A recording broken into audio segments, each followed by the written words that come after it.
नमस्कार, BBC sky news मराठीमध्ये आपले स्वागत। आज आपल्यासोबत श्री भानोबा देवाचे मामा बकाजी बुवा कोळेकर यांचे वंशज आपल्यासोबत उपस्थित आहे।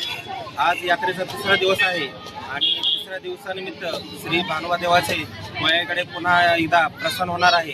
त्यानिमित्त आपण अधिक जाणून घेऊ आपण त्यांच्याकडून। नमस्कार, आपला परिचय? माझं नाव संदीप राजू कोळेकर, कोळेकर मामा यांचं वंशज। आज भानोबा देवाचे कोळेकडे प्रस्थान होणार आहे। आज यात्रेचा तिसरा दिवस आहे। आज काय सांगाल आपण या दिवसामध्ये?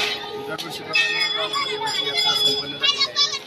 अतिशय आनंदाच्या उत्सवाच्या वातावरणामध्ये संपन्न झालेली आहे। तरी त्या मंदिरातून आज देव सकाळी 6 वाजता इकडे या मंदिरामध्ये आले। आज दुपारी 1 वाजता भानोबा देव कोळेकडे प्रस्थान करते।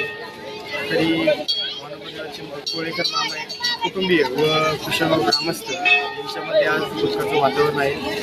तरी सर्व ग्रामस्थांनी अतिशय खेळीखेळीच्या वातावरणामध्ये आपल्या भानोबा देवाला निरोप द्यायचा आहे आणि भानोबा देव कोळेकरांच्या ताब्यात द्यायचा आहे। एकूणच कोळेकर कुटुंबीय सुद्धा आता आज भावूक झालेले आहेत, कारण आज आपला लाडका भानोबा देव आज कोळेकडे पुन्हा एकदा प्रस्थान करणार आहे। BBC स्काय न्यूज मराठीसाठी मिलिंद शेंडगे, दौंड।